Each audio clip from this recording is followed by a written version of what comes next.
family member. And it's something that, if you are not strong enough, it will tear you apart. Told by America's #1 royal source. We have incredible relationships, incredible access. We often know something is going to happen before the rest of the media does. You're going to hear revelations that you've never heard before. Harry and Meghan wanted to turn their public life into a private life. As a couple, they were under an incredible amount of pressure and scrutiny. They made it known how horrible this was, that their privacy was invaded in this way. But what would happen next was shocking. They dropped a bombshell that rocked the monarchy. This wasn't just headlines in England. This is headlines in every single country. This was panic stations for the royal family. And the world is waiting to find out what will happen next. What did it mean for their titles? What did it mean for how they could earn money? Not everybody's on the same page, that much we know. They are totally royal rebels. It's changing everything for the future of the monarchy. What happens now?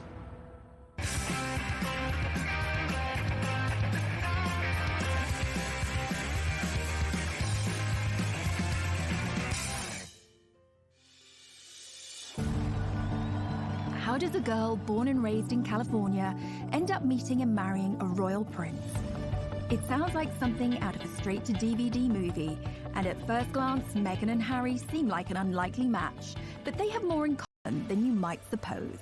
We all think we know the Meghan Markle story, but this is who she really is. Meghan Rachel Markle was born 5,000 miles away from Prince Harry in California. People readers are obsessed with Meghan Markle because she was just an ordinary American girl. She grew up in Los Angeles in quite a regular family. She lived an ordinary life in many aspects. She was born to Thomas Markle and Doria Ragland. Meghan's dad actually worked in the entertainment industry. He was the lighting director on shows like Married with Children. And her mom had a bunch of different jobs. She was a yoga instructor and she was a social worker.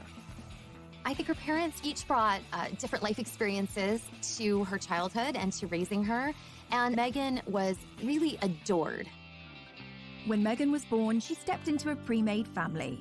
She had an older stepsister, Samantha, and brother, Thomas Markle Jr., from her father's previous relationship. It was a blended family.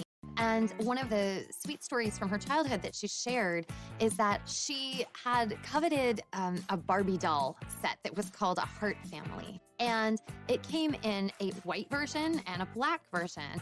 Her dad actually went, unbeknownst to her, bought both sets and then mixed them so that it looked more like her family. It just goes to show how her biracial heritage. However, a happy life for this blended family was short-lived. By the time Meghan was 6 years old, Thomas and Doria's relationship had come to an end, and divorce followed, although it wasn't as acrimonious as some of the stories you may have heard. When Meghan first came on the scene, the royal scene, there was some really nasty speculation and headlines about Meghan's rough childhood, where she'd grown up, and really, frankly, racist approach to that, and it couldn't be further from the truth. They did everything they could to ensure that her childhood remained as loving and stable as possible, encouraging her creativity, making sure she was getting the very best education she could. In LA, Meghan attended the Little Red Schoolhouse and was soon writing to the very big White House. Yes, at the tender age of 11, she had already started campaigning for women's rights. When she was just 11 years old, she saw a dishwashing detergent commercial on television. It was by Procter & Gamble, and she felt it was very sexist. The gloves are coming off. Women are fighting greasy pots and pans with Ivory Clear. And Meghan said to her parents, why does it say women? Don't men also wash dishes? So her dad actually encouraged her to write a letter to Procter & Gamble, which she did, and the result was incredible. They actually changed the commercial to people across America.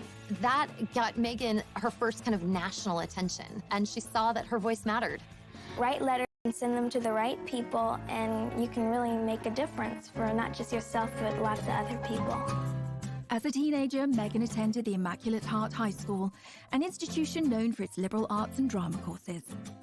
You know, Meghan always really wanted to be an actress. Even when she was in school, she was in her school plays and musicals. She was very popular, and she just sort of lit up the stage. After she graduated college, she was determined to make it as an actor. She had to start somewhere, and in 2006 she took a job as briefcase girl on the game show Deal or No Deal. Her role on Deal or No Deal, while it definitely wasn't showing off her acting skills, it was a great opportunity for her to get in front of the camera, to make some connections, and for people to see her on screen. After being a working actress for a while, her big break came in 2011 on the legal drama Suits, where she played paralegal Rachel Zane. Mike Ross? Hi, I'm Rachel Zane. I'll be giving you your orientation. Wow, you're pretty. Good. You've hit on me. We can get it out of the way that I'm not interested. No, I'm sorry. I would... Take notes. I'm not going to repeat myself. I love you. Rachel Zane actually was kind of a lot like Meghan Markle in my mind. She was very chill, and she had a big heart. She just wanted to help. Once Meghan hit the big time, she had a platform and could use it to further her passion for activism. Meghan also promoted herself on social media with her own lifestyle blog called The Tig. You'd think that with everything going on, she wouldn't have time for romance, but she did. Meghan met Hollywood producer Trevor Engelson in 2004, and they had a long relationship and wed in 2011, and they seemed like a great fit at first, both pursuing these careers in Hollywood, him behind the scenes and her in front of the scenes with Suits. But the marriage was not to be. They were under a lot of pressure trying to sustain a long-distance relationship, and it proved to be too much for Meghan and Trevor. Their marriage lasted less than 2 years, and Meghan mailed back her wedding ring to Trevor, the divorce papers citing irreconcilable differences. Meghan was back on the market and ready to find her Prince Charming, unaware that he was living in London and was an actual prince. Across the Atlantic, Harry had a very different upbringing and a life that would turn him into the man we know today.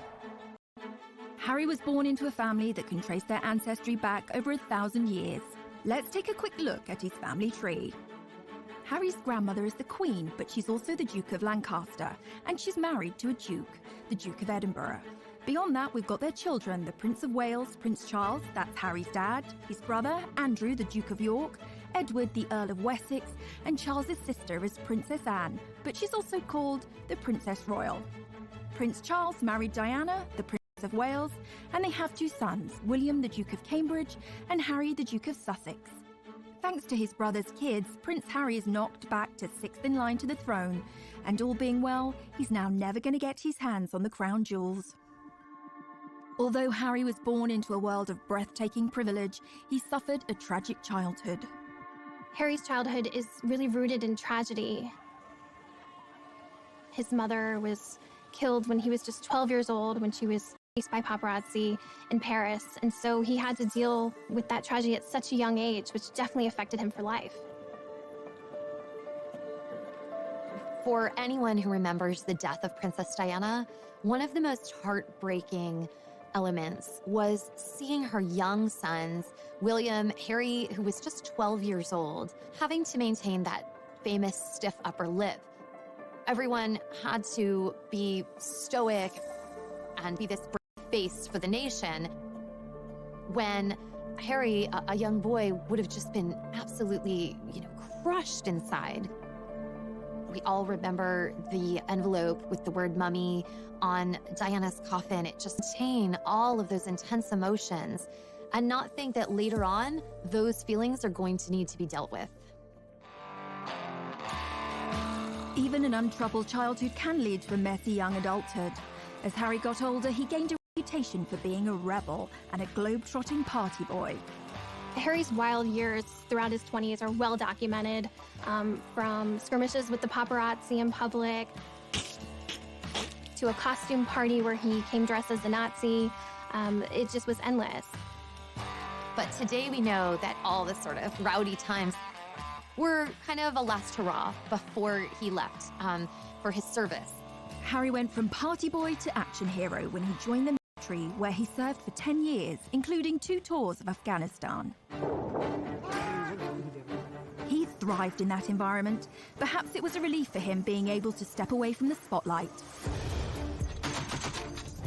He was a particularly skilled Apache helicopter pilot and gunner, and rose to the rank of captain. During the military, he was able to get out of the public eye. He was able to be one of the guys. And that really allowed him an opportunity to blossom in a way that he hadn't when he felt a little more repressed in the royal family. This is when we really began to see Harry coming into his own. And, watching him fly helicopters in his camo, this is when he starts to kind of rise as maybe the most sought-after bachelor in the world. Harry was always a big hit with the ladies, and some of his romantic liaisons have been with businesswoman Chelsea Davy and British model Cressida Davis, who is actually a descendant of King Charles II. Harry certainly had a busy dating life, but once he started dating someone, the whole spotlight of being in the royal family came down on them, and they couldn't handle it. Two of his biggest relationships ended because the girls couldn't stand being in that media glare. So single again, the most eligible bachelor in the world was looking for love. But going back a little further, what about some of Harry's ancestors and their love lives? The path to royal romance has never been a particularly easy one, unless you were King Henry VIII. He set up his own religion just so he could divorce his first wife. Divorce was strictly forbidden by the Pope in those days, so Hank VIII set up the Church of England in 1534 and made himself the boss. With that technicality out of the way, he went ahead and married 5 more times.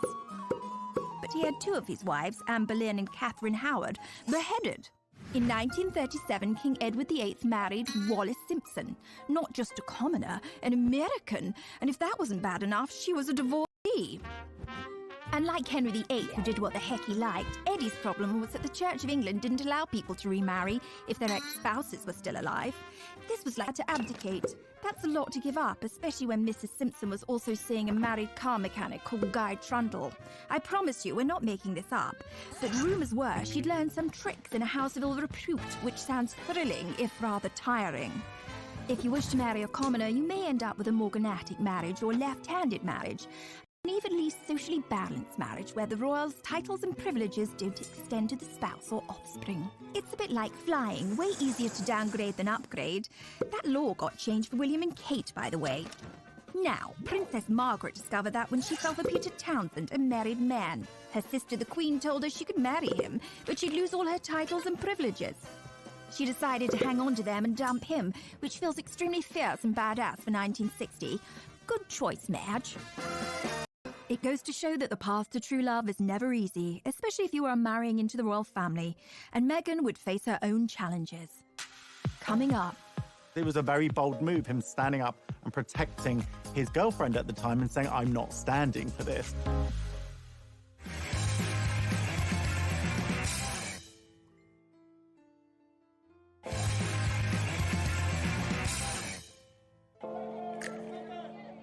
So how did this love story begin between Meghan and Harry? Well, it wasn't through a dating app. Instead, they were set up the old-fashioned way. Harry and Meghan met through a mutual friend in July 2016, and they had a blind date at an exclusive members club in London. I didn't know much about him, and so the only thing that I had asked her when she said she wanted to set us up was, I had one question. I said, well, is he nice? And it seems the stars aligned. Hello, I'm world-famous astrologer Angel Idealism. I have cast what's known as the Davidson chart of Harry Windsor and Meghan Markle. In essence, you take 2 individual astrological charts and you mesh them into one chart and you interpret it as one chart. What's interesting, while I'm looking at Harry's chart, I wouldn't automatically say, oh, here's a royal. Saturn is where we have approach avoidance. I want it, I don't want it. I'm gonna eat that muffin, I'm not gonna eat that muffin. So he has it on his power seat, and Saturn rules authority figures. So he's yes, no, yes, no, yes, no. I want to be an authority figure, I don't want to be an authority figure. Meghan Markle, with loads of sparkle. So she does have Venus in Virgo, which is a difficult Venus position. Venus in Virgo is, I love you, comma, but your feet are stinky. I love you, comma, but I know you're a royal, but could you not be? They're so bloody good together because Harry is a Virgo. And of course, Meghan has Venus in Virgo. So when somebody's Venus is on your sun, it's like you meet and it's love at first sight. So it's all or nothing, do or die. A yes is a yes, a no is a no, generic coupling. After a handful of dates, things moved quickly, and Prince Harry invited Meghan to accompany him on a trip to Botswana in Africa. Classic 4th date move. We camped out with each other under the stars. We spent going jogging for 5 days out there, which was absolutely fantastic. So then we were really by ourselves, which was crucial to me to make sure that we had a chance to get to know each other. Yeah. Harry and Meghan were doing real-life Sleepless in London and Toronto at the time. Meghan's living in Toronto, where she has this busy career on Suits. Harry, of course, based in London. Like anyone knows, long-distance relationships aren't easy, but they found a way to make frequent trips to see each other as much as possible. For the first few months of their dating life, they were able to enjoy their secret love affair away from the glare of the media. But their relationship leaked out on October the 31st, 2016, with news Harry was dating an American actress. There's a misconception that because I have worked in the entertainment industry that this would be something I would be familiar with. But even though I've been on my show for, I guess, 6 years at that point, and working before that, I've never been part of tabloid culture. I've never been in pop culture to that degree and lived a relatively quiet life. The British tabloids were incredibly harsh to Meghan. They used racially tinged language to describe her. They felt like she was a money grabber, a social climber, that she was doing this to be famous. The treatment of Meghan echoed how his mother Diana had been harassed and hunted by the press, but this time he was in a position to do something about it. The royal family is famously tight-lipped when it comes to talking about stories in the media, but on the 8th of November 2016, Kensington Palace issued a statement that showed Harry's true feelings and anger at the situation. That was one of the first signs, really, that Harry wasn't like the other royals, that he was not going to be put in a box and to just accept what the situation was. It was a very bold move, him standing up and protecting his girlfriend at the time and saying, I'm not standing for this. But also, Meghan was in love. She was going to do what she had to do to be there for him and to kind of deal, because you could tell this was not something that was taken lightly for her either. She took this relationship very seriously, which is clearly why she stuck around. Away from the headlines, this starry-eyed couple kept moving forward. Meghan and Harry's first public appearance on the world stage was at the Invictus Games, an international sporting event set up by the Prince for injured soldiers. They walked in to the stadium hand in hand, and it was clear that this was someone special in his life, and he was making it known to everyone. The couple were totally at ease with each other and very natural. We saw early on just how happy they were together, and part of that was through how they were breaking royal protocol. They would touch hands. We would see a little, made us root for the two of them, that this was going to work. Soon, Meghan started reprioritizing her life. She shut down her social media site, The Tig. She walked away from Hollywood. Which kind of had the hands of the palace saying, okay, if you're going to be a princess, then we need to get all of these things in order. After weeks of anticipation, the world finally got the news they had been waiting for. On November 27th, 2017, Meghan and Harry announced their royal engagement. It was official. The couple, thrilled and happy to be engaged, greeted the media as a united front at the official photo call at Kensington Palace. Was it romantic? They walked out in Buckingham Palace to a place called the Sunken Garden. This was a garden that was really special. It was a favorite spot of Harry's late mother, Princess Diana, so it was a nice homage to her, a nice way of including her in the moment. You could just really feel the love radiating off of them. And it was the first moment they saw the ring. So it was a beautiful, enormous diamond ring. The center stone is from Botswana. And then the two outside stones were from Princess Diana's collection, so including Harry's late mother in this moment. They released a beautiful set of photos that were really stunning. But even then, some of the press point out things chipping away at Meghan, pointing out ridiculous things, that she wasn't wearing tights and this wasn't following royal protocol, which is just kind of ridiculous and archaic. Harry and Meghan's natural way with each other, this ease that they have, was apparent from the start, especially during this engagement announcement, holding hands, looking up at each other, all smiles, very comfortable with each other. And this was a stark contrast to the engagement announcement that we saw from Harry's mother and father, Diana and Charles, where it seemed uncomfortable and slightly awkward. Can you find the words to sum up how you feel today, both of you? Well, I'm that sort of word, isn't it, really? Just delighted and happy. And I'm amazed that she's been brave enough to take me on. And I suppose in love. Of course. Whatever in love means. And And while he must have endured a refreshed grief as he reflected on his mother not meeting Meghan, he said that they would have got along smashingly. They'd be thick as thieves, without question. I think she would be over the moon, jumping up and down, you know, so excited for me. But then, as I said, we would have probably been best friends with Meghan. She's with us. I'm sure she's with us, yeah, you know, jumping up and down somewhere else. Coming up. Meghan and Harry's wedding was like a wedding that the royal family had never seen before. It's just like more glamorous than the Oscars.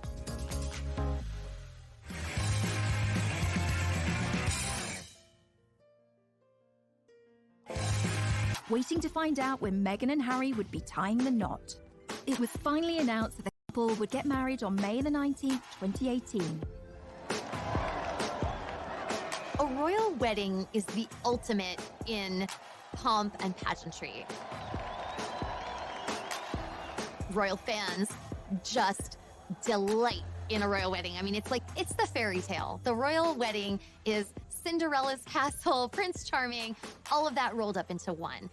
And like so many decisions in this couple's life, they chose a different kind of royal wedding from their predecessors. The average wedding in America these days costs around $35,000, which seems like a lot, and a pretty compelling case for a drive-through off the main drag in Vegas. The most recent royal weddings have become much more fancy-schmancy affairs. I mean, maybe not Kim Kardashian fancy, maybe not Elton and David pink champagne and caviar fancy, but in terms of cost, royal weddings win every time. Will and Kate's wedding cost $34 million in 2011. The price went up again for Harry and Meghan's wedding. That cost around $45 million. Sibling rivalry or just a lot of transatlantic flights? One of the most expensive royal weddings ever was in Monaco. Prince Albert II married Charlene Whitstock. That was about $70 million. But have you ever been to Monaco? A cheeseburger is like $40. It's ridiculous. Even that, there was nothing compared to Harry's dad. In 1981, nearly 1 billion people watched as Diana Spencer married Prince Charles. And if you adjust for inflation, it cost somewhere between $70 and $110 million. But for all that, today's royal weddings seem like lavish affairs. Most of the budget goes on security. Right, back to Miss Markle. As Harry's bride, she provoked controversy not only as the first American to join the royal family, but the first biracial person to marry into it. Meghan had her own ideas of how she wanted her wedding day to be different. Harry and Meghan chose to have theirs at Windsor Castle in St. George's Cathedral, which is almost 700 years old and the final resting place of Henry VIII. Hooray! Hooray! God bless Prince Harry and Meghan! On the day, millions of people from around the world tuned in to watch the ceremony. Because this is history. This is a very important moment. It was a truly glittering and international affair. Meghan and Harry's wedding was like a wedding that the royal family had never seen before. It was Hollywood meets royalty. You'll be watching and like, oh my God, there's Oprah, there's George Clooney, there's Idris Elba, there's the Beckhams. It's just like, there was just so many celebrities because they weren't just coming from Meghan. Harry had grown up with a mother who was very friendly with celebrities. This was like more glamorous than the Oscars. As with all weddings, tensions were running high. The media reported rumors. There was reportedly one dust-up between Meghan and Kate during a fitting for Princess Charlotte's little bridesmaid dress, where they had a disagreement and Kate ended up in tears. And of course, we have to keep in mind, this was very soon after Prince Louis was born. A source explained that Kate was still very emotional. There had been a lot of stress around the wedding and around the planning. On the wedding day, Meghan traveled to Windsor Castle through the procession route with her mother Doria by her side. Everybody was waiting with bated breath to see what Meghan's wedding dress would look like. Would it be some over-the-top, grand, poofy princess dress like Princess Diana?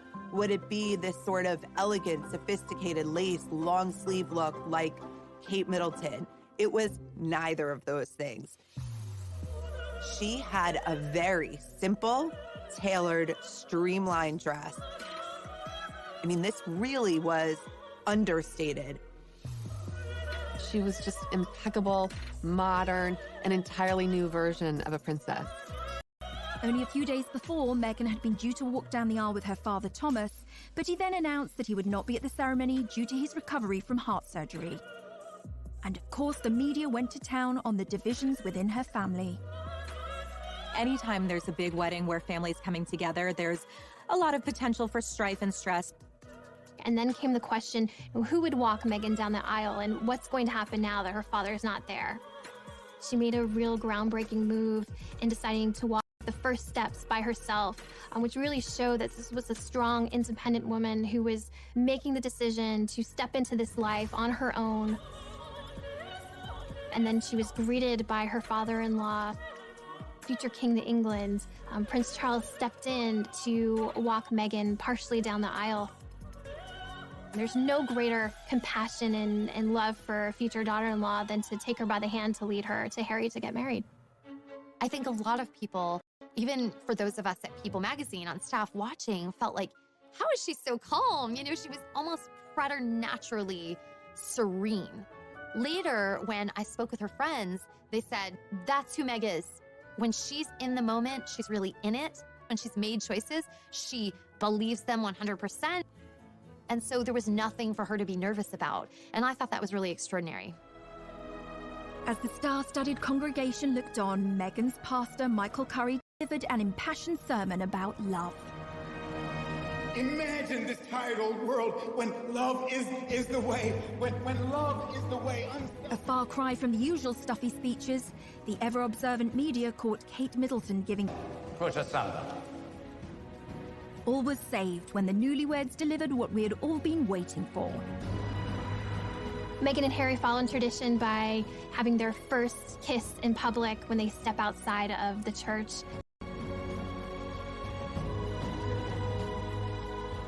It was really the sort of like big PDA moment between the couple. The crowd went absolutely wild.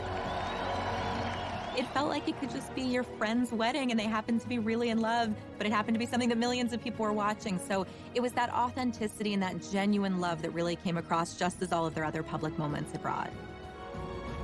That day, the couple received a new title from the Queen, Duke and Duchess of Sussex, and their new life began.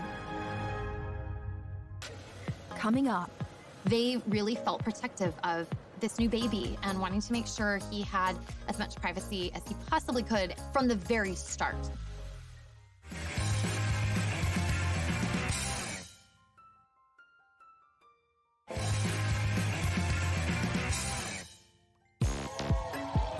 The start of Harry and Meghan's life was exciting, and as newlyweds, they moved into Kensington Palace, right next door to Will and Kate. In the summer of 2018, Meghan and Harry are settling into newlywed life. She's stepped into not only a new family, but a whole new country. So they're just kind of establishing their footing as a married couple. Meghan had done a great job being accepted into the royal family, and even the usually reserved Queen took a shine to her new granddaughter-in-law. The Queen herself wanted to show how much she was eager to welcome Meghan to the royal fold, and she did that by giving Meghan a ticket on board the royal train, which is how the Queen likes to travel. And in fact, you really felt that they had this chemistry between them, and Meghan was bringing new life and new joy to these outings. Meghan and Harry began their royal duties as Duke and Duchess of Sussex. But what exactly is a duchess anyway, and where do they fit into the whole royalty ladder? So, according to tradition, or Henry VIII, you have a god at the top of the heap, well, Natch, then an emperor, then a high king or queen, then a king or queen, then come your archdukes, grand princes and princesses, grand dukes and duchesses, then come your crown prince, and I mean, we're really climbing a long way down the ladder here, aren't we? After all them come duke and duchess.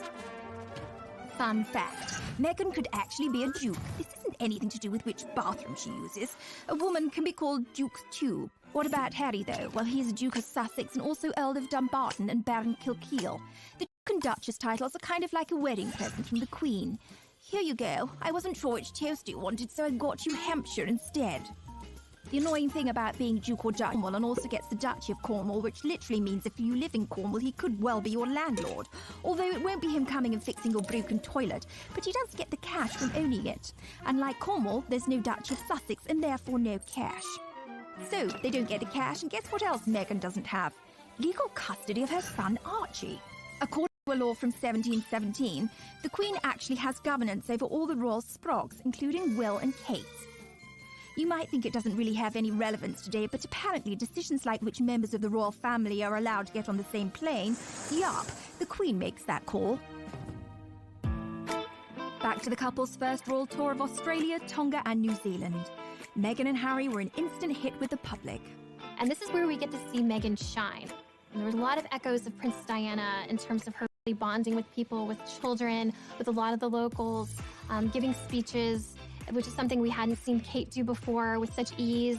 Meghan was compared to Diana in another way, as a world fashion icon. Diana led the way in setting trends in the world of fashion. Back in the 80s, everybody wanted the Diana cut, and she occupied a fashion arena that included Audrey Hepburn, Jackie Kennedy, and some of the other most stylish women in history. When Princess Diana was alive, she was, without a doubt, one of the most photographed women in the world. Diana brought an innate glamour and this beauty to the royal family. It took them from royals to pretty much celebrities, all because of her and just this endless interest and curiosity in all things Diana. In 2019, Meghan was named the most powerful fashion icon, and the term the Meghan effect was coined. Like most people, I love Meghan Markle's style. We like to say at People that everything Meghan touches turns to sold. And that's because when Meghan wears something, it translates into mega sales for the brand. In one of those tours, she actually wore a bag by Strathbury. The second she wore this bag, it sold out in 11 seconds. The Duke and Duchess of Sussex were in the honeymoon phase. The tour of Australia kicked off with bombshell news.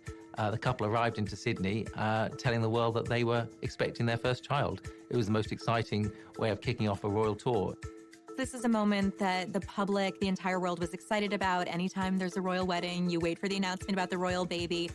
This was massive news in the royal world, and for fans, I mean, it was almost too much to process. It was all happening at once. At the same time, we also noticed that Meghan and Harry are wanting to kind of put up the walls because they really felt he possibly could from the very start. Weeks before the baby was born, Harry and Meghan announced they intended to keep the plans surrounding their child's birth private. It was never announced where Meghan planned to give birth. This was a major change from Kate's birth plans. Kate, obviously, at the Lindo Wing in Paddington, every single time one of her children is born, the crowds are gathered outside, you know, the news teams are there. It's a very big global event. With royal births, we famously see the new happy parents step out of the hospital. For royal fans, there's an expectation that we would be kind of, I don't know, almost included in that. And we learned pretty early on that Meghan and Harry were not going to do this. On May the 6th, 2019, baby Sussex arrived, weighing in at 7 pounds 3 ounces. And it wasn't actually until the birth certificate of Archie was released we even knew what hospital they had gone to. Meghan said no way was she going to walk out of a hospital and into a crowd of thousands, you know, with every TV camera from all over the world there, which is what Kate did. But Kate felt that that was her duty. Meghan didn't feel it was her duty, so she didn't do it. They didn't want involvement from the press. They wanted to do it their way. This was not a baby for the public. This was their baby. The first of a newly born Lord Prince on this, the George's Day, AD 2018. It does seem a normal thing for a father to protect his child and to be able to do what he wants and release photos when he wants. But the British public have a very different perception of this. They pay for the royal family. So there was a lot of resentment towards Harry when he started to restrict this access. I think the christening marked a bit of a turning point where it was, no, this is a private event. We're not going to bring, you know, cameras in. We're not going to release dozens of photos. That was a shift that a lot of people had to get used to. Meghan, Harry and baby Archie then moved away from Kensington Palace to Frogmore Cottage in Windsor. Well, Harry said that he felt like a prisoner in Kensington Palace. He couldn't wait to get out of there. The Queen offered them Frogmore Cottage, but it was in a very dilapidated state. And unfortunately for Harry and Meghan, the bill fell on the taxpayer, and it was £2.4 million. And that caused a lot of bad feeling as well. The public started to feel like this quid pro quo was off kilter. Like, well, you know, if we're helping pay for, I don't know, your new kitchen, we should get to see, you know, Archie on his special day. Meghan and Harry, they wanted to be royal and to enjoy the royal life, but they also wanted a private life. And those two don't really go together. I think like that.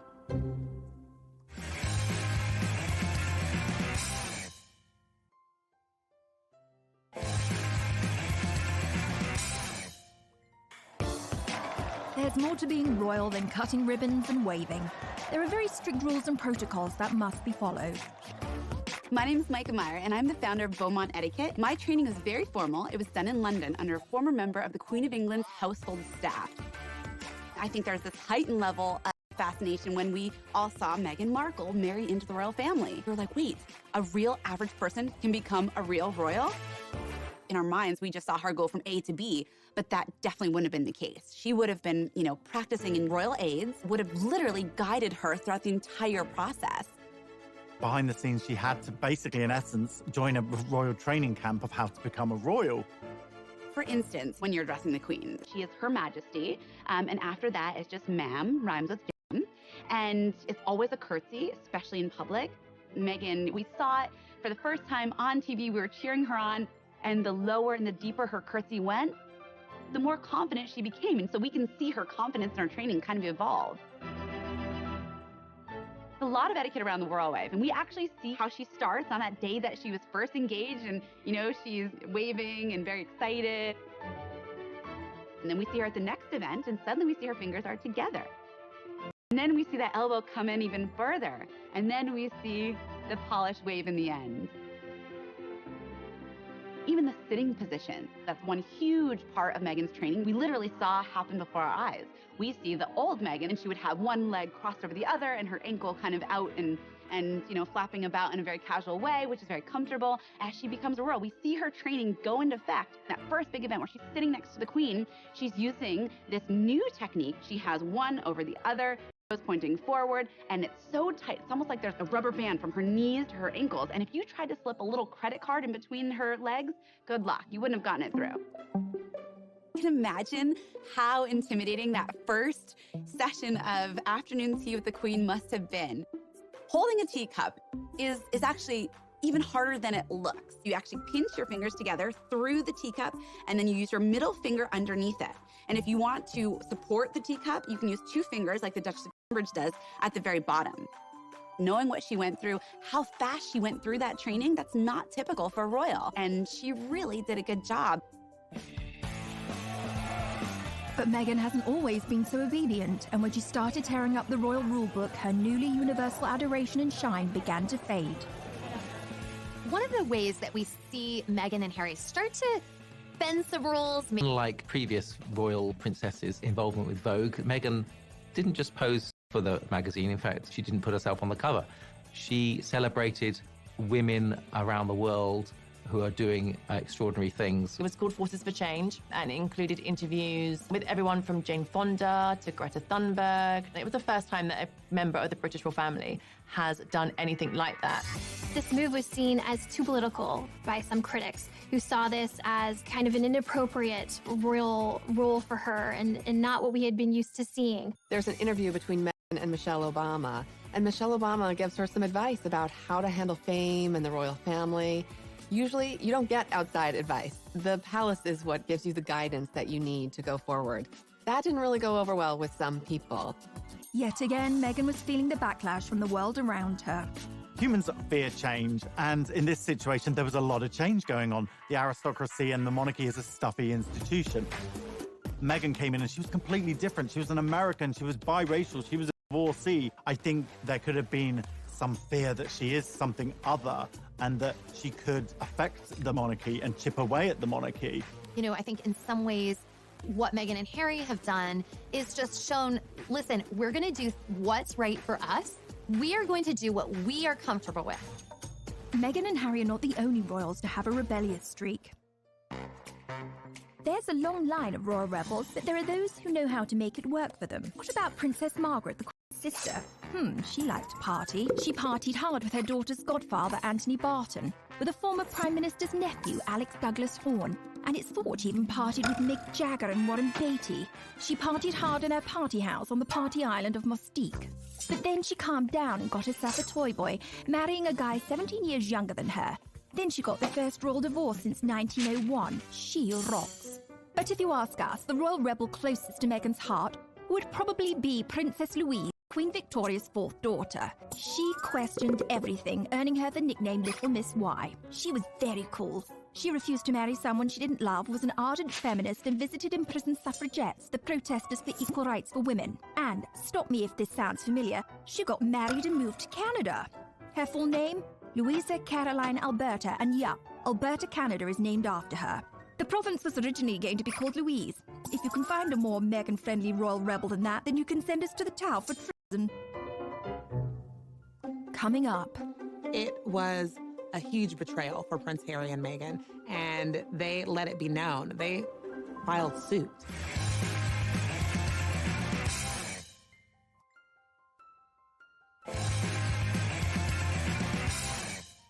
A valuable asset or your worst enemy, and Prince Harry and Meghan have maintained a love-hate relationship with them.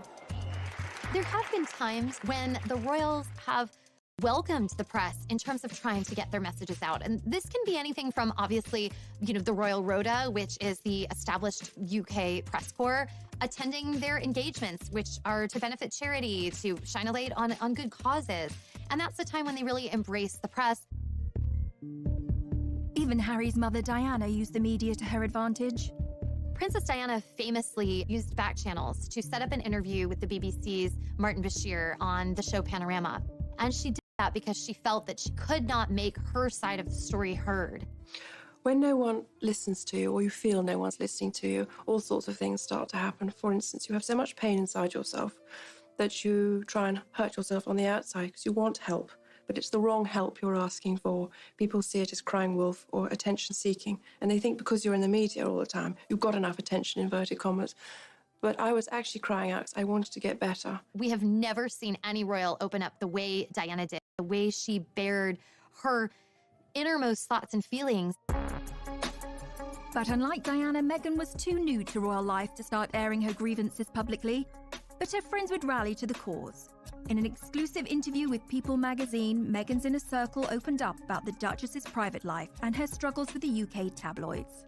In February of 2019, Meghan's inner circle of friends felt that they could no longer remain silent while what they saw as global bullying of Meghan was unfolding. They wanted to speak out, and they came to People magazine to do that. What I heard from them was that nobody celebrates your wins bigger than Meghan. And by the same token, when you're struggling, Meghan is there with a box of Kleenex and a bottle of wine, anything she can do to comfort and support you. And, they talked about another misconception that Meghan is so high maintenance. There was a report that Meghan wanted the church sprayed the specific scent, and it was sort of diva moment.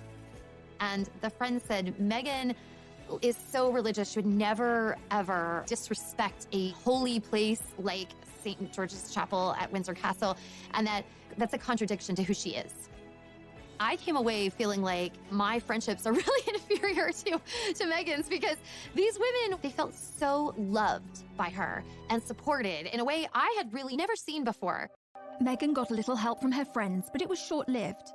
Later that month, the Daily Mail ran an article that for Meghan and Harry crossed the line. There was a major issue with the Mail on Sunday that published a letter, a private letter on Harry and Meghan, and they let it be known. They filed suit. She obviously feels like it's a copyright issue that they went ahead and posted that letter without her permission. The action was accompanied by a scathing statement from Prince Harry denouncing the media's bullying of his wife. This clearly goes back to his anger and his hurt at how his mother was treated. Days later, Prince Harry sued the owners of The Sun and Daily Mirror for allegedly hacking his voicemails. They're both very much taking a stand against the UK press, against the tabloid intrusion that they feel has completely compromised their ability to have a private life. So who are the tabloids? If you're even slightly famous and you're in Europe, the chances are, whatever you're doing, someone is going to be taking a photograph of you. They're pretty aggressive with how they get their scoops. A famous scandal was Squidgygate. A British newspaper got hold of a recording of Princess Diana and a close friend, James Gilby, speaking on the phone. In the calls, Gilby calls Diana either Squidge or Squidgy 53 times.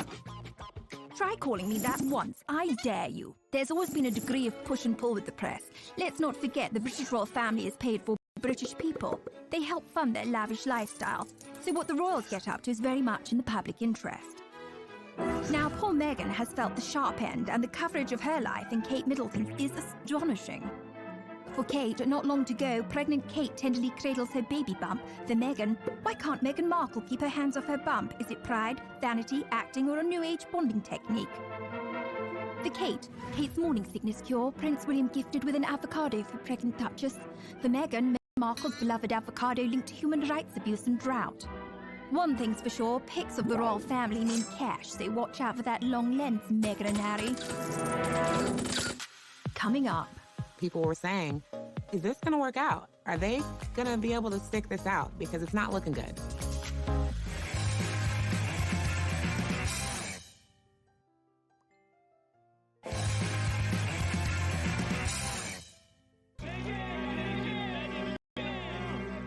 As media scrutiny intensified, so did tensions inside the royal family. This was a turning point for Prince Harry and Meghan when it came to them just not putting up with the British press anymore. You would think that, you know, the royal family would step out and make some sort of decree or something in their support, and it didn't happen. And you start to see not only the shift between Prince Harry and Meghan and the press, but a little bit of a shift between them and their family. There were some tensions going on behind the scenes.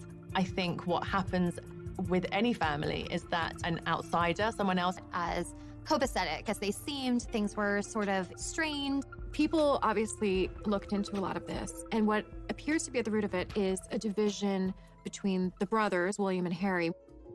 Tensions between Harry and William had apparently been growing for some time. What had happened is Prince William had confronted his brother in the run-up to Meghan and Harry's wedding, and he just questioned him about, do you think she's the right girl for you, effectively? Is she the right person for this job? That went down badly with Harry. We understand was obviously quite angry. Harry never forgot that. That started a rift that had only deepened. They were never able to really heal from that initial disagreement. Harry and William have always had a particularly unique bond as siblings. Let's explore the brothers' relationship a little bit deeper. William and Harry were born just over 2 years apart. They were close as children, and as they grew up in a family where roles and status mean everything, it was inevitably going to put a strain on even the tightest brotherly relationship. In royal circles, children are often referred to as the heir and the spare. The eldest is destined to be king, while the younger one can end up feeling a little redundant. For William to take a leap like Harry's would be almost unthinkable. He has a lot of skin in the game. He's going to be the freaking king after all. But the pressure on him to stay would be impossible to resist. Harry, by contrast, as the spare, has a little more wiggle room. One thing's for sure, they're both dealing with massive adjustments to their lives, so it's anyone's guess what the brothers' relationship will look like moving forward. Meanwhile, Kate and Meghan were dealing with their own issues. I think we all wanted Meghan and Kate to be best friends because we love Kate and we love Meghan, and it was, okay, now we have two of them. But they're so different. They grew up completely different, and they have different roles now. So when they didn't really seem to become best friends, people started thinking that they were frenemies. And the tabloids went crazy, setting them up against each other. Any new mom can understand the value of calling a girlfriend and having someone over to help you out and figure out this new role as a mother. And Meghan was very isolated. She was starting anew without the support system that most of us have when we enter this new chapter of our lives. So you had Meghan having trouble settling into royal life. Kate is not able to necessarily be that support. And Harry and William not talking very much anymore. So the two couples became estranged. It was on a tour to South Africa that Harry and Meghan seemed to finally reach a breaking point. When they were in South Africa, they recorded a documentary with ITV, and it was really the most personal we've ever seen Harry and Meghan be. They had a film crew following them, and this really was the first time that there honest about how they felt. They did an interview with Tom Bradby, who is a TV for Harry, and he interviewed them, and Harry was amazingly open. You're living in this goldfish bowl, the interest is huge, the pressure is great. I mean, do you want to talk me through the last year and where you're at? Look, part of this job and part of any job, like everybody, means putting on a brave face and turning a cheek to a lot of the stuff. But again, for me and for my wife, you know, of course there's a lot of stuff that hurts. They felt that they were in isolation, and they also felt that they had no support when it came to all these things that they were uniquely dealing with. Another huge moment in that documentary was where Meghan spoke out about how she was feeling. You could tell that she had been struggling in her role as a new royal and as a new mom. It's obviously an area one has to tiptoe into very gently, but I don't know what the impact on your physical and mental health or pressure that you clearly feel under. I would say, look, any woman, especially when they're pregnant, you're really vulnerable. You add this on top of just trying to be a new mom or trying to be a newlywed. It's, and also thank you for asking, because not many people have asked if I'm okay, but it's a very real thing to be going through behind the scenes. I think Meghan was really sending a message direct to camera saying, I need help here. This is a difficult situation. When she says not a lot of people have asked if I'm okay, she's not really referring to the public or fans who support her. She didn't feel members of the royal family had asked if she was okay. People were saying, is this going to work out? Are they going to be able to stick this out? Because it's not looking good. The Sussexes were looking for a happy and authentic life and needed to find a solution, however drastic. Coming up.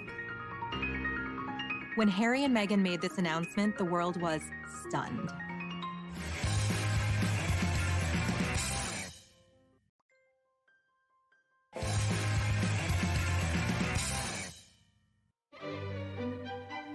We all remember those moments in history that changed the world. The first moon landing. Assassination of John F. Kennedy. The first time we saw Kermit the Frog's legs. So weird. And when Harry and Meghan decided to leave the royal family. A royal announcement that is sure to rock the United Kingdom. Royal split. Harry and Meghan quit. Going it alone, the Duke and Duchess of Sussex. The royal family reeling this morning. A rift in the royal family not seen for a generation. I remember exactly where I was when I heard the news that they were leaving. I was sitting in my office at... I feel like we were in a meeting and we were like, wait, what? The rest of the royals didn't even know it until 10 minutes before they put this statement out. On the 8th of January 2020, a statement was released from the Duke and Duchess that they were stepping down from royal life. They did it on social media, of all places. So right away, we were kind of all scrambling to keep up. It's on Sussex Royal, and is there going to be more coming? And who's going to answer the questions? I can't even imagine the chaos in the palace on that day. The poor queen, she's 93 years old, and now this. One of her favorite grandsons now stepping back from royal life, and what does that even mean? News like this usually goes through the royal communications team, goes through the queen. There is a long list of steps you take before this goes out to the public. So why did Meghan and Harry hastily make this announcement? I think part of this rush decision on their part was because the story had actually already been leaked to the Sun newspaper. They were running it the following day, and from what sources tell me, they were forced into releasing their own statement. Harry and Meghan felt that when the news leaked to the Sun newspaper, they had no choice but to try and get out ahead of it. So suddenly this train had completely left the station and everyone was kind of struggling to keep up. I think it was a bad decision on Harry and Meghan's behalf to rush out this document without checking with the royal family. You don't change your decision-making and go against the Queen just because some scrappy journalist in London is saying that they've got a story. There had been rumours that Harry and Meghan had been in discussions with members of the royal family about leaving the monarchy, but this surprise announcement was a stunning reveal for all parties involved. It is a bit of a soap opera, but I mean, quite frankly, the things that have happened recently, you couldn't write it. You can hardly imagine how difficult that talk must have been between Harry and Meghan about what they were going to do. They've put Archie down to sleep, and they are trying to figure out how to walk away from one of the most important families in the world. Meghan and Harry have not been the only royals to drop a bombshell. Being royal is a high-stakes game, and if we look to the past, Meghan and Harry are not alone in causing a few royal eyebrows to be raised. Good old Chuck and Kemi, Charles and Camilla, first met in 1971, but waited 34 years to get married. In that intervening time, Charles married and divorced Princess Diana. There was an infamous moment when they were asked, "And are you in love?" Diana replied, "Of course," and Charles drawled, "Would really had married and divorced Andrew Parker Bowles." But they didn't exactly wait until their wedding night to hook up. They were still married, but it was to the reported approval of Camilla's first husband, who knew all about it. In fact, a recording of a phone call between Charles and Camilla got leaked, which is far, far beyond what you might call a bit saucy. We'll let you look that one up for yourselves. This is a family show, people. So in the grand scheme of things, Harry and Meghan's bombshell seems pretty tame by comparison. The media, having felt kept at arm's length, went into a frenzy. The press and social media very quickly coined the phrase Megxit, which is really quite misogynistic. It's blaming the fact that Meghan and Harry are leaving the royal family on the woman. The British press is always blaming Meghan. They've done that from the beginning. Whatever Meghan and Harry do that they don't like, it's Meghan's fault. From a tabloid media standpoint, Meghan became the focus of she's the one driving this decision. But anyone who really knows Harry knows that he has expressed a desire to step away from royal life from the beginning. There were times in his 20s where he kind of lamented at this role that he's in and hinted at that he would love to have a life outside of the royal family. So if anything, he's the one propelling this decision, and Meghan's supporting him. But I think we know now this is a decision they made as a couple. They're very much a family unit. You know, we know they have a great relationship and that they're doing things that they think are best for their entire family. This had to be something that really weighed on them. But what must have weighed on them more was what they had been through for them to make the decision to leave the royal family, to leave the Windsors. I mean, it's a dream for so many people. And they decided to just walk away. Coming up. Something like this could bring down the monarchy. This was panic stations for the royal family.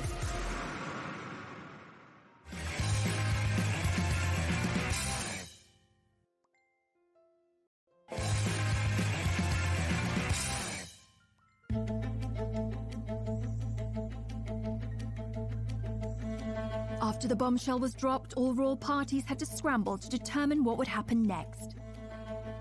Something like this could bring down the monarchy. This was panic stations for the royal family. Buckingham Palace did release a statement, and I think this was a big shock to the world. It was obvious from that statement that they weren't on the same page. Discussions are still ongoing. We know they are expressing an interest to do this, but all the details haven't been worked out yet. The thing is, you don't announce the plan until you know what the plan is, right? They did things back to front. By now, Meghan had already gone to Canada. A 93-year-old Queen Elizabeth had to spring into action and implement damage control. He said that they were going to have a summit at Sandringham. She had Charles and William and Harry all meet her there, and then they sat down to talk it out. The pressure on the Queen here is immense. The Queen was on her back foot. She is under pressure to be the leader and to have an answer and to have a path forward, and the clock is ticking. Within days, on January the 13th, 2020, the Queen publicly announced a declaration of her blessing for the couple. 5 days later, the Queen released a statement that was really in support of Harry and Meghan's decision. And this was one of the most emotional statements we had ever seen from the Queen. Since the death of Princess Diana, she used terms like my grandson, my family. We're not used to seeing those sort of terms of endearment coming from the Queen. She loves Harry. She wanted to make sure that Meghan and Harry felt that they had her backing. But that also helped kind of put a lid on any other gossip and drama that would immediately come out in those first few days. This is unprecedented. There were so many details to work out, so many questions. Where are they going to live? What will their titles be? Everyone wants to know how they will actually go about charting out this new life and where the money's going to come from. What are they going to do? But how do the royals make their money? Yes, let's talk about money. I'm Haley Sachs, and I'm a financial pop star. The royals make their money 3 different ways: through inheritances, sovereign grants, and also through duchies.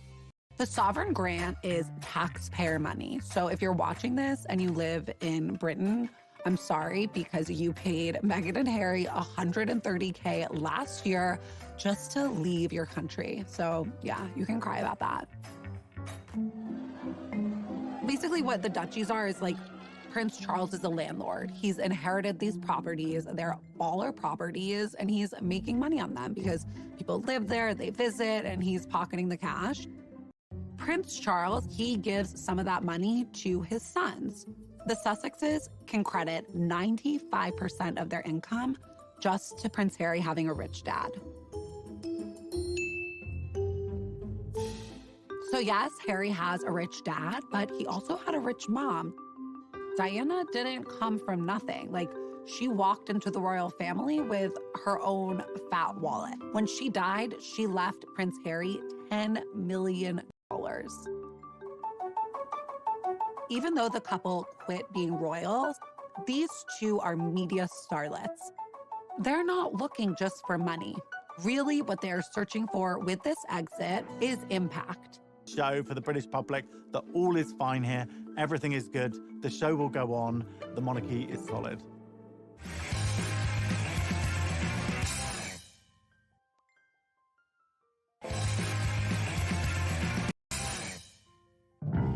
While Meghan was busy unpacking her Suits DVDs in Canada, it was back to business for the royal family. It was initially a bit of chaos as everyone tried to kind of find their footing in this new, unprecedented order of things. At the end of the day, the monarchy has to come first and the crown has to come first. The Queen, she's not going to let her emotions get the better of her. Now it's about action. It's about taking action and figuring out what are next steps. The monarchy is often throughout history in a very vulnerable position. There are a lot of people who don't agree with the monarchy. The monarchy can be perceived as a very undemocratic institution, essentially inherited power. When you have somebody who is stepping away from the royal family, this makes the royal family very vulnerable. For those that had stayed, the Queen doled out presents. Prince William was bestowed with an additional royal post, Lord High Commissioner to the Church of Scotland. The royal PR team wanted the rest of the family to show a united front, and William, Kate, Charles and Camilla embarked on a rare joint charity engagement, and the British press dubbed them the new Fab Four. All this sort of family discord and fighting amongst themselves didn't look good, so the Queen wanted to fix this up. She has Charles and Camilla and Kate and William all at her beck and call to come out and present a united front as this is the royal family. We're still here for you. The Duchess of Cambridge was also being kept busy on a tour of the UK to promote her work with childhood development. Kate has really stepped forward. She just gave her most illuminating interview that we've ever heard from her. You know, it was a podcast, a very modern format, where she talked about the challenges of motherhood, the challenges of being pregnant. So she's willing to take up this mantle and help support the monarchy any way she can. They're doing the most positive things. They're putting on a great show for the British public, that all is fine here, everything is good, the show will go on, the monarchy is solid. With the royal family's united front in check, the Queen had one last ground rule that needed to be laid. What was important to the Queen was that Meghan and Harry cannot continue to use their royal titles and the trademark of Sussex Royal. She didn't want any perception of impropriety that they might be making money in any kind of way off of any royal titles. Obviously, they're known as Sussex Royal. That is their Twitter handle, their Instagram name. The whole brand is based around that. The Queen and other members of the royal family had said, actually, no, that word royal cannot be used. No one can say royal unless they really are royal. Wanted their new life. One of the things that was just so exciting to see was how they took this bold step themselves. It was world-shattering news. It made headlines the world over. Was it perfect? No. But when you kind of take control and find your voice and realize, I can make this path forward, that's Really inspiring thing to see. During Harry's final few days in the UK, he delivered an emotional exit speech at a charity dinner in London. It brings me great sadness that it has come to this. There really was no other option. It has been our privilege to serve you, and we will continue to lead a life of service. So in that respect, nothing changes. But I hope that helps you understand that I would step my family back from all I have ever known, to take a step forward into what I hope can be a more peaceful life. It's a tough situation, particularly for Prince Harry, because this is his family. These are the people who have loved him and raised him and who he has grown up with his whole life. We've all been in family situations that can be complicated, but they're always a part of who we are. So I think the goal for them is to still have warm relations. I think Harry and William still want to reforge their bond, but it's going to look very different than anything we've ever seen before. The rest of the world had their own reactions in the aftermath of the Sussex's bombshell announcement. While Harry filled a suitcase with a gold toothbrush, some monogrammed socks, and a copy of How to Succeed in Business, support was flooding in from celebrity friends and admirers. Bette Midler hoped Meghan would bankrupt them all, although I don't quite see how she'd manage that. Oprah Winfrey said she supports them 1,000%. And Jack Osborne observed, "Listen, Prince Harry, if I can survive my family, you can survive yours." And Meghan's friend Jessica Mulroney, who previously had the sweetest babysitting gig imaginable looking after Archie, called out critics of Meghan as racist bullies and posted this quote on Instagram after the news. "A strong woman looks a challenge in the eye and gives it a wink. Wink hard, Meghan." Coming up, how is the next chapter going to unfold? The world is their oyster right now. They can pretty much do anything that they want.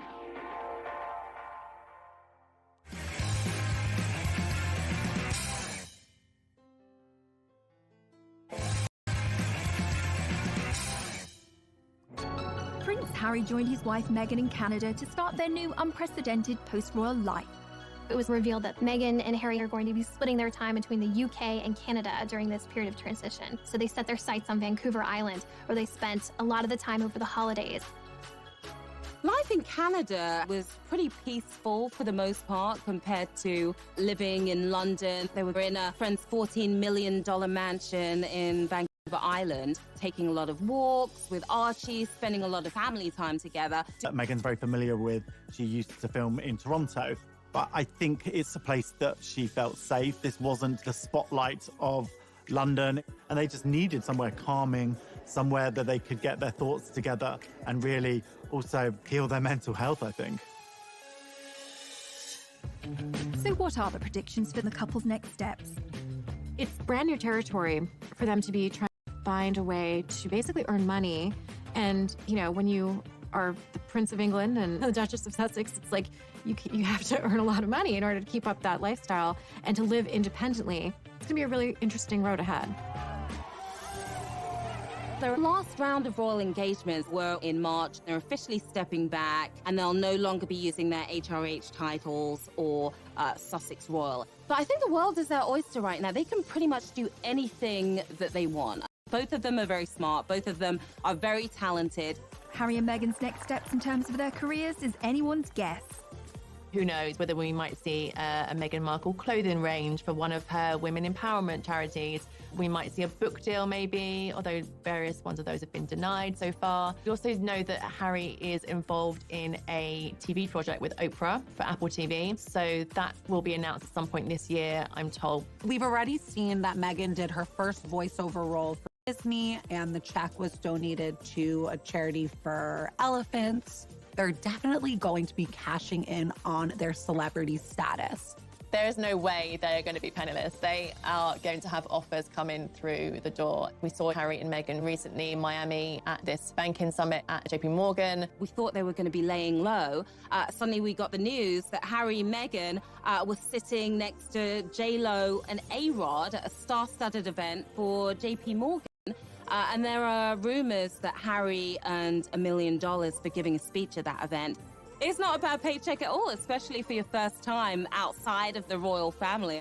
People are going to be offering them deals left, right, and center, but they still have to have composure and remember where they came from, because ultimately they don't want to disrespect the monarchy. The Sussexes don't need to rush into anything. There's still extremely high people. In fact, maybe even more high profile now after stepping back from the royal family, and since making this bombshell announcement, they're probably more famous than they even were beforehand. What do the inner circle of Harry and Meghan's world think of this? Since Meghan and Harry have stepped away from their role as senior members of the royal family, what we are seeing is a completely new chapter, and really, as one source told us, uncharted. Her family first. She's going to put her son first. Her life as a mom is so important to her. And if everyone is chattering around her about, but what about this? But she shouldn't have said that. She shouldn't be here. She shouldn't be there. That's something she's going to push out of her mind. I think an important thing to understand is that Meghan and Harry don't feel beholden to some of the rules that would govern William and Kate, who are in line to be future king and queen. We were told by a friend of Harry's that Harry the royal and Harry the person are two very different figures. And Harry the person wants to thrive. And I think that Meghan's friends and Harry's are completely supportive and thrilled for them, because it was hard to watch them feel so suppressed. Meghan Markle and Prince Harry have left Canada, reports People magazine. So People magazine has been covering the royals really since the inception of the magazine for decades and decades. We have incredible relationships, incredible access. We often know something is going to happen before the public does, before the rest of the media does. Ultimately, Meghan was pulled back to Los Angeles. That's where she launched her career. They are doing everything that they can to create a more peaceful life for Archie and for themselves and for their own sanity. They knew that they had to do something. We all knew that something had to give. Prince Harry and Meghan Markle got their wish, but they didn't. They are still very much in the spotlight. I mean, there is a huge glare on them. Everyone wants to know what this new life looks like. And I don't think that's going away anytime soon.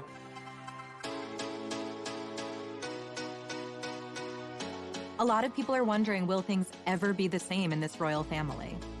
I think we're seeing like a new age of royals, and it'll be really interesting to see what happens with them and how they forge their own path, not just tied to the royal family. Never underestimate what your actions, your choices, and your resilience means to others. They stood up for themselves, and in so doing, they really paved the way for future royals to be able to do that. I mean, their own son, Archie, and William and Kate's children may find that they have more autonomy and freedom decades from now because Meghan and Harry were willing to make the bold move. Americans are really hoping. Dad actually encouraged her to write a letter to Procter & Gamble, which she did, and the result was incredible. They actually changed the commercial to people across America. That got Meghan her first kind of national attention, and she saw that her voice mattered. Write letters and send them to the right people, and you can really make a difference for not just yourself, but lots of other people. As a teenager, Meghan attended the Immaculate Heart High School, an institution known for its liberal arts and drama courses. Meghan always really wanted to be an actress. Even when she was in school, she was in her school plays and musicals. She was very popular, and she just sort of lit up the stage. After she graduated college, she was determined to make it as an actor. She had to start somewhere, and in 2006, she took a job as briefcase girl on the game show Deal or No Deal. Her role on Deal or No Deal, while it definitely wasn't showing off her acting skills, it was a great opportunity for her to get in front of the camera, to make some connections, and for people to see her on screen. After being a working actress for a while, her big break came in 2011 on the legal drama Suits, where she played paralegal Rachel Zane. Mike Ross? Hi, I'm Rachel Zane. I'll be giving you your orientation.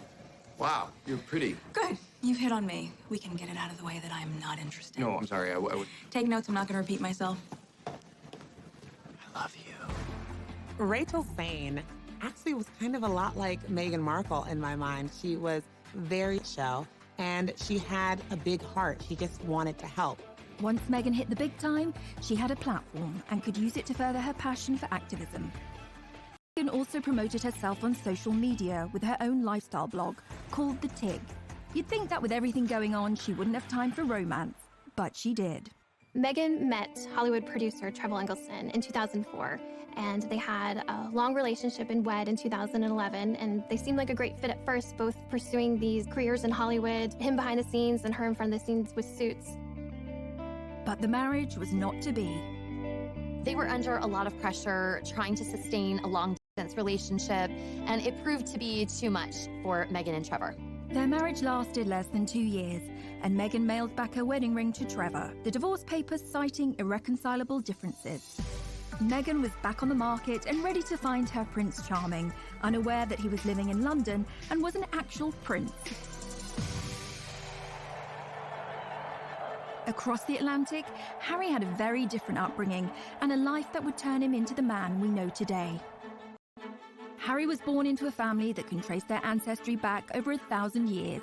Let's take a quick look at his family tree. Harry's grandmother is the Queen, but she's also the Duke of Lancaster, and she's married to a Duke, the Duke of Edinburgh. Beyond that, we've got their children, the Prince of Wales, Prince Charles, that's Harry's dad, his brother, Andrew, the Duke of York, Edward, the Earl of Wessex, and Charles's sister is Princess Anne, but she's also called the Princess Royal. Prince Charles married Diana, the Princess of Wales, and they have 2 sons, William, the Duke of Cambridge, and Harry, the Duke of Sussex.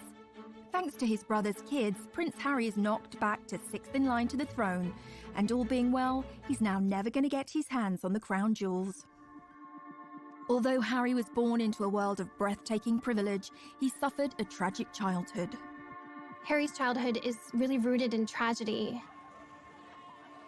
His mother was killed when he was just 12 years old, when she was chased by paparazzi in Paris, and so he had to deal with that tragedy at such a young age, which definitely affected him for life. For anyone who remembers the death of Princess Diana, one of the most heartbreaking elements was seeing her young sons, William, Harry, who was just 12 years old, having to maintain that famous stiff upper lip. Everyone had to be stoic and be this brave face for the nation, when Harry, a young boy, would have just been absolutely, crushed inside. We all remember the envelope with the word mummy on Diana's coffin. It just contained all of those intense emotions, and not think that later on, those feelings are going to need to be dealt with. Even an untroubled childhood can lead to a messy young adulthood. As Harry got older, he gained a reputation for being a rebel and a globe-trotting party boy. Harry's wild years